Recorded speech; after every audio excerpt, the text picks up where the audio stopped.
Hai semua, kembali lagi di channel aku, Na Official. Di video ini aku bakal ngebahas tentang keuangan lagi, karena memang paling asik deh kalau sudah ngebahas tentang keuangan supaya keuangan kita tetap membaik.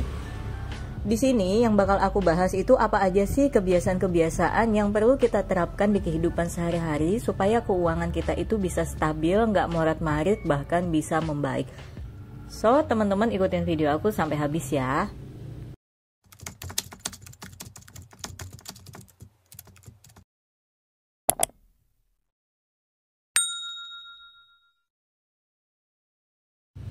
Emang bener kan kalau kita ngomongin keuangan itu memang nggak pernah ada habisnya, nggak pernah ada puasnya. Apalagi ngomongin tentang pencapaian, kayaknya pengen nambah terus. Makanya penting banget kita itu punya rasa bersyukur supaya kita itu bisa merasa puas dengan apa yang sudah kita miliki sekarang, tapi tidak dengan menutup buat kita mengembangkan diri atau menjadikan diri yang menjadi lebih baik. Nah, tentang keuangan ini banyak banget nih hal-hal sepele yang kita anggap kayak nggak bakal mempengaruhi keuangan kita, padahal itu tuh sangat-sangat mempengaruhi keuangan kita. Hal-hal itu yang biasanya kita terapkan di kehidupan sehari-hari yang kita anggap sepele tapi malah jadi menyengsarakan kita akhirnya. Tapi hal begitu tuh biasanya nggak kita sadari karena kita merasa ya udah, ini udah biasa banget nih, ini udah kebiasaan kita kayak gini nih, nggak bisa nih buat dirubah. Makanya penting banget nih kita itu sering-sering melakukan evaluasi diri, evaluasi keuangan supaya kita bisa tahu di mana letak kekurangannya, di mana letak kesalahannya, supaya kita bisa selalu memperbaiki. Karena siapa yo di sini yang nggak pengen punya keadaan financial freedom? Nggak perlu freedom banget deh, nggak perlu terlalu bebas banget deh, tapi paling tidak kita tidak terlilit hutang, keuangan kita stabil, punya dana darurat yang aman, mau beli ini itu bisa tercapai, tapi beli ini itunya juga untuk hal-hal yang penting ya, hal-hal yang dibutuhkan. Jadi itu adalah financial freedom yang menurut aku ya itu titik terendah financial freedom yang mestinya kita harus miliki, ya kan? Makanya di sini kita bahas yuk pelan-pelan apa aja sih.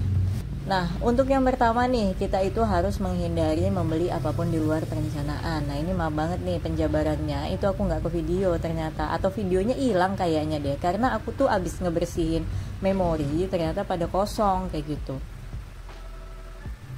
Jadi untuk kebiasaan yang pertama yaitu adalah seperti halnya impulsive buying yang aku baru aja bikinin videonya sebelum video ini. Jadi impulsive buying itu kita membeli sesuatu tanpa kita sadari dan kita bisa meninggalkan financial goals yang udah kita buat, karena membeli sesuatu tanpa perencanaan, tanpa budget yang dikhususkan akan merusak budget kita yang lain atau pos-pos keuangan kita yang lain. Makanya penting banget kita menghindari membeli apapun itu di luar perencanaan supaya financial goals kita itu bisa tetap tercapai, keuangan kita juga tetap bisa stabil. Lalu untuk kebiasaan selanjutnya yang harus kalian terapkan, yang paling sering dibicarakan oleh orang-orang, aku pun juga paling sering ngasih tahu hal ini, yaitu kita harus banget catat semua pemasukan dan pengeluaran kita secara detail. Pengeluaran sekecil apapun itu harus dicatat, mau 100 rupiah, 200 rupiah, 1000 rupiah, sekedar bayar parkir, itu harus banget dicatat supaya kita ini punya record nih kemana aja pengeluaran kita setiap bulannya. Jadi ketika kita lakuin evaluasi itu lebih mudah. Pemasukan juga gitu, kita harus detail catatnya pemasukan dari mana aja, income pokok apa aja, income sampingan apa aja, supaya kita ini bisa tahu nih nilai pemasukan dengan pengeluaran kita ini besar pasak daripada tiang atau tidak, atau stabil atau tidak, kayak gitu ya teman-teman.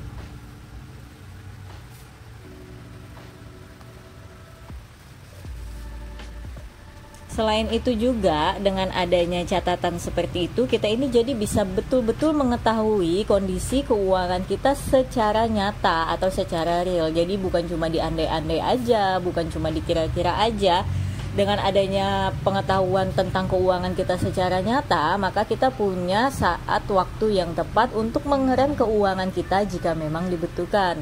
Jadi bukan ketika sudah injury time baru kita bisa melakukan perbaikan, tapi kita bisa mengerem di waktu yang tepat jika memang keuangan kita mulai dirasa tidak baik.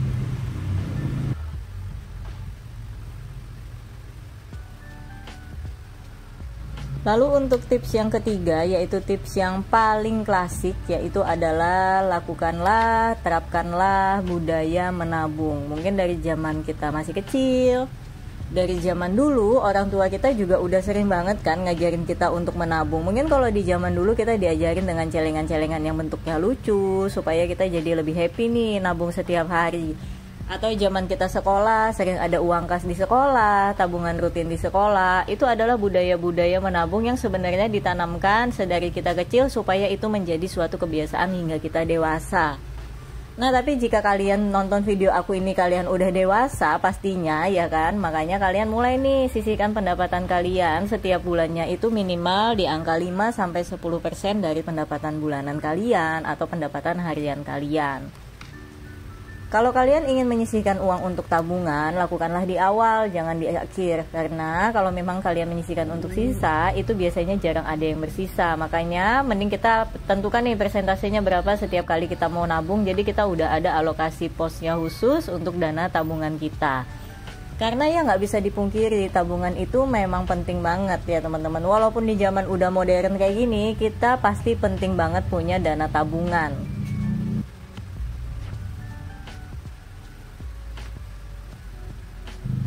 Lalu untuk tips yang keempat atau kebiasaan keempat, yaitu adalah ini kayaknya cocok nih buat teman-teman yang suka belanja. Mungkin kalau kalian untuk memberhentikan kesukaan belanja kalian itu akan sulit ya kan. Nah, mungkin kalian bisa gunain cara ini nih, yaitu kalian mulai tentukan nih batasan maksimal untuk anggaran yang kalian keluarkan untuk kalian membeli suatu barang yang memang kalian inginkan. Mungkin kita itu nggak selalu ya harus mengorbankan keinginan kita, tapi mungkin bisa kita atasi dengan kita memberi batasan-batasan yang sewajarnya aja untuk membeli sesuatu yang memang kita inginkan. Tapi mungkin hal ini juga bukan dijadikan suatu kebiasaan atau suatu hal yang selalu kalian lakukan kayak gitu, karena nggak melulu juga kita itu harus mengikuti keinginan kita. Ada keinginan-keinginan yang memang harus kita hindari, nggak harus kita penuhi. Ada juga mungkin beberapa keinginan yang bisa kita penuhi, tapi dengan batasan-batasan tertentu.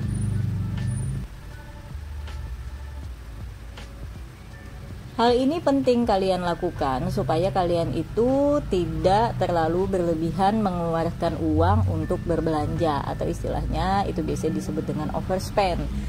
Karena kalau kalian terlalu berlebihan untuk berbelanja, ya kembali lagi posisi keuangan kalian yang harusnya kalian untuk penuhi kebutuhan-kebutuhan yang lain, akhirnya akan terpakai untuk memenuhi keinginan kalian belanja untuk belanja yang hanya semata-mata keinginan sesaat, lapar mata aja kayak gitu. Nah, mungkin kalian itu boleh banget tuh jalan ke mall, kalian mau hangout, kalian mau cuci-cuci mata, atau tiap bulan kalian pengen belanja online. Tapi ya itu tadi, tentukan anggaran batasan maksimalnya supaya kalian tidak terlalu overspend, tapi juga kalian tetap bisa memenuhi hasrat keinginan kalian. Karena kan memang kalian sering dengar gak sih, kadang ada orang yang ngomong, uang gak dibawa mati kayak gitu, jadi ngapain serba ditahan-tahan ya kan, mending ya udah pengen apa dipenuhin selama masih mampu cari uang.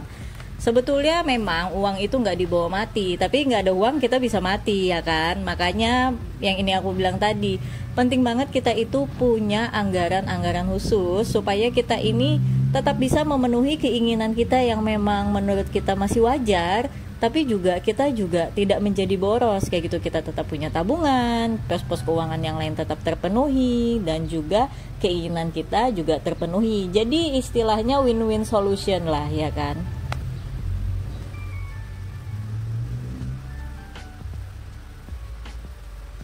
Nah, untuk tips kebiasaan keuangan yang terakhir atau yang kelima, yaitu mungkin kalian bisa nih mulai terapkan, yaitu simpan dana cash di dompet kalian atau di tas belanja kalian, tas jalan kalian, itu hanya untuk secukupnya aja. Jadi tidak perlu berlebihan, tidak perlu ada rasa takut, nanti takut di jalan kurang kayak gitu. Biasanya orang akhirnya bawa uang lebih tuh ya kan, kalau punya pemikiran takut nanti uangnya kurang nih segini gini. Padahal karena kalian bawa uang lebih, akhirnya belanjanya harusnya A jadi A B C D E kayak gitu. Jadi nambah 4 item jadinya. Jadi bawalah uang secukupnya. Misal kalian mau ke mall, kalian pengen belanja baju, mungkin kisaran baju sekitar 150.000 sampai 200.000, ya udah. Kalian bawa di 200.000 aja. Jangan bawanya di 300 atau 400.000 ya kan.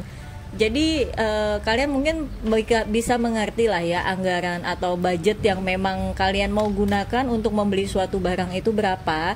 Jadi bawa aja secukupnya itu sesuai dengan nilai-nilainya yang memang memungkinkan yang akan kalian keluarkan. Kalau kalian lebihin sedikit-sedikit masih oke lah ya, kayak kalian lebihin 50.000 atau 100.000 buat spare aja, mana tahu harganya nggak sesuai dengan prediksi kalian. Tapi jangan lebihinnya sampai 300-500.000 kalian bawa, karena itu akan kalian sulap menjadi barang-barang lain yang memang kalian nggak butuhin akhirnya.